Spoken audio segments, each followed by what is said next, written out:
Hey, in this video, I'm going to be talking about how to get set up at address to create the most potential for power in your golf swing. Now, this is not going to be anything like any other setup video you might have watched on YouTube before.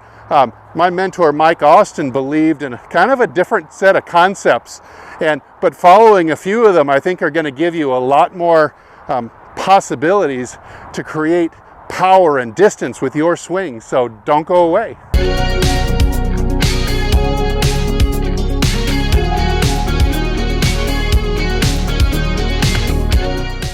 Hey, this is Steve with HitItLonger.com. I'm on a mission to hit it longer and straighter, all the way from tee to green, just have a more solid long game, because controlling the ball from tee to green is just really fun. So if you want to have more fun with your game, pick up a few yards you might have lost somewhere along the way, and maybe hit a couple more fairways around them, by all means join us. Hit the subscribe button, like this video at the end if you liked it, and leave a comment down below. And please allow me just one little shameless plug. I've left 2 freebies that you can pick up, the links to which are down in the description. One is for my 50 tips ebook on how to hit your longest drives ever. The other one is a 30-minute video that will cure your slice. So pick them up. I think they're really going to help your game. Okay, so for those of you who've never heard of Mike Austin before, he was a kind of a long drive legend and pioneer of kinesiology, and he was even more notably, he was perennially in the top 10 who's who in the world of every list, every publication. He was in the top 10 in best teachers in America, best teachers in the world. He was right up there with Ledbetter and Harmon and Haney. He was up there every year, right up there with those guys. You can find an old issue of Golf Digest. Go back and look at the list. You'll be able to see that he's in there most every year. And Mike taught quite a few unique concepts that you weren't going to see from anybody else on that list. Very unlikely. And that includes in the setup. So let's go over a few unique things in setting up to the ball at the beginning that I think are going to help get you on your way to hitting the ball longer and straighter. Okay, I don't want to go into a huge tutorial on the grip, but I will say a couple of really key bullet points that we're going to include in this context are, I'd love to see you making sure that in the left hand, you are gripping the club at the base of the fingers and not getting it into the palm. The palm is going to be the death of your distance and the death of your golf game. Get that thing up at the base of the fingers like this. The second idea on grip that I'd really like you to work on is to keep making sure, keep revisiting that you are not squeezing this thing. You've got to be touching this grip. Not calling it a grip anymore, but I like to call it a touch pad. What do you do to a touch pad? You touch it. And what do you do to a grip? You squeeze it.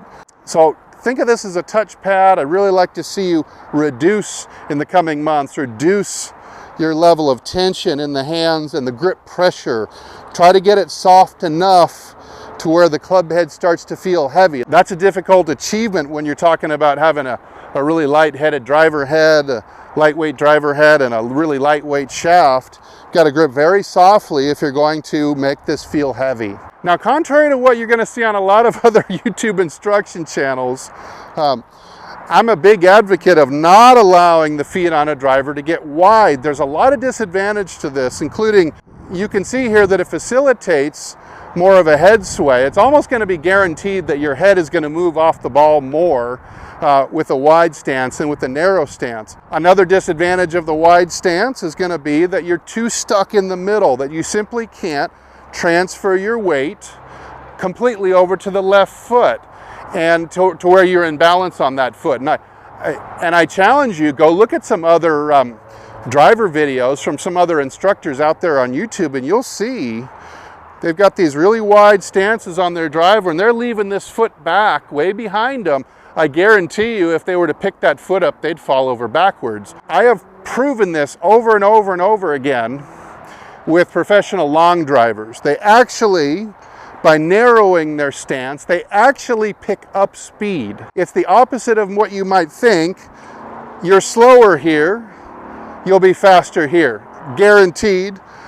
You got to try it on a launch monitor sometimes to see. But I've done this on launch monitors for years with long drive pros, and they'll pick up anywhere between 2 and 6 miles an hour simply by getting their their heels more underneath their hip bones. You see, it's not a matter of how far you shift your weight that counts.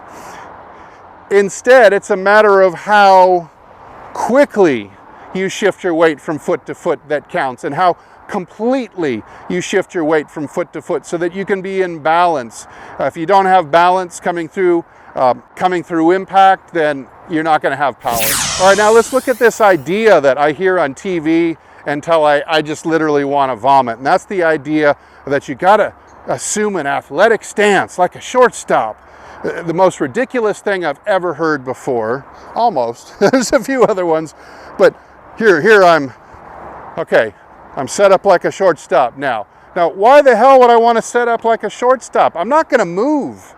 You see, a shortstop, they're looking for maximum quickness, maximum agility to move to a ball that's moving or being hit somewhere not at them. And so in order for me to maximize my agility and reaction, I'm going to get my center of mass lower, and I'm going to get my base of support wider. In this way, I'm very stable and I can get moving. But I'm not going to be running around when I'm hitting a golf ball. It's completely pointless to be flexing my knees this much with my feet this wide and getting low like this. It's ludicrous. So I would love it if you keep watching. I'm going to prove to you that you're going to be able to completely throw that idea out the window forever. Okay, so first I'm going to step in with some base measurements here. Of course, I've got the narrower stance. I would define that for me as 14 inches at the heels and about 18 inches at the toes. I'm going to bring my left arm over the chest into what I call a pec grab. Therefore, it lines up the left arm in a straight line with the club shaft at address. Now, I've bent forward about 30 degrees using just the hips, letting my butt get behind me as my head goes over my toes so that I stay in balance. And now I'm creating the proper angle so that as my body moves correctly, it's going to be very easy for me to stay on the proper plane with the swing. But let's take a look at as I step in here, I take the grip. Remember, the grip in the fingers and soft. I'm going to step in, bow to the ball, start establishing what we'd call a one-arm measurement. Now, at this point, my knees are fairly straight. They're not hyperextended, but they're certainly not flexed into an athletic position either. They're fairly straight. All of my tilt down to the ball is going to be happening with my hips. All the lowering I need to do is not going to come at the knees, it's going to come at the hips. So my knees will be relatively straight, like this. Now, we're going to make the machine fit the tool. And I'm going to do that. Now my right hand has got to go below the left on the grip, which means I'm going to need to lower the right hand side of my body by about the width of 3 fingers. Those are the 3 fingers that have to fit.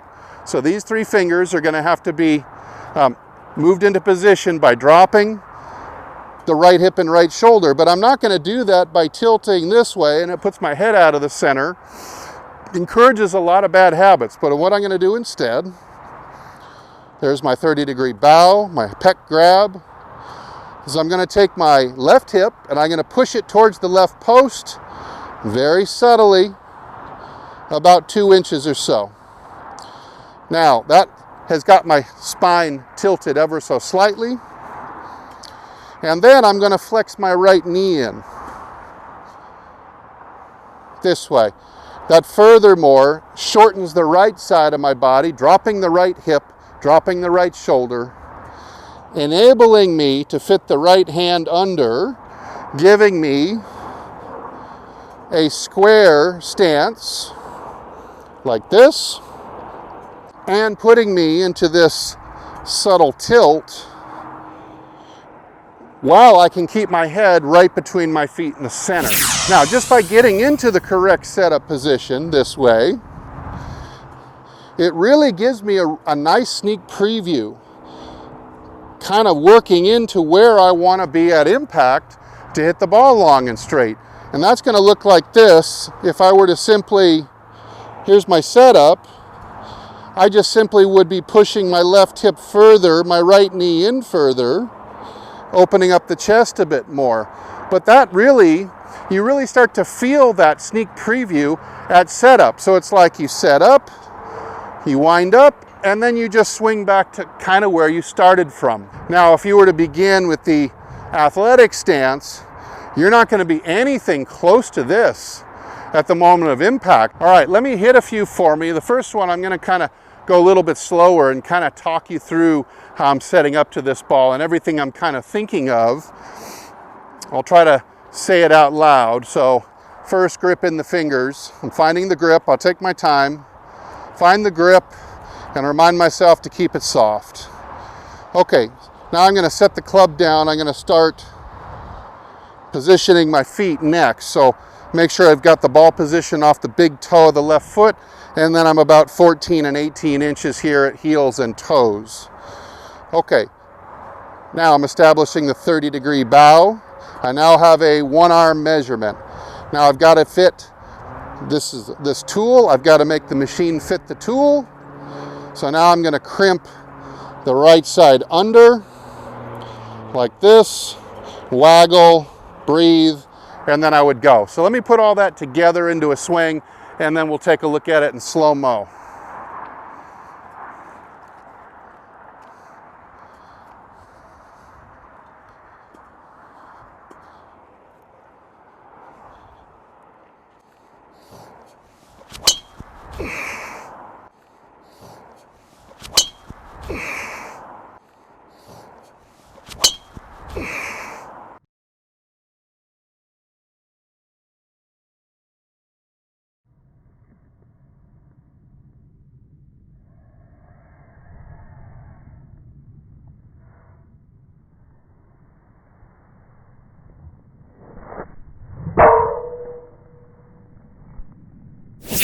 Okay, so that time I did a super duper slow-mo with a lot of breaks and pauses so you could see, take you back through the thought process, the order of events that I'm doing to get set up for the greatest amount of potential for hitting the ball a long way with a lot of power.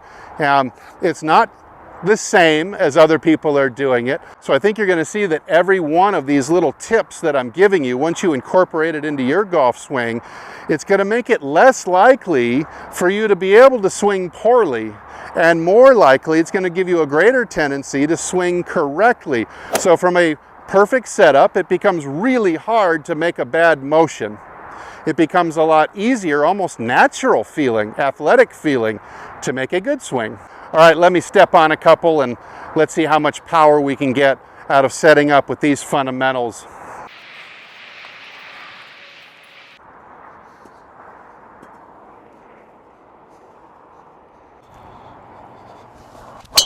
Yeah.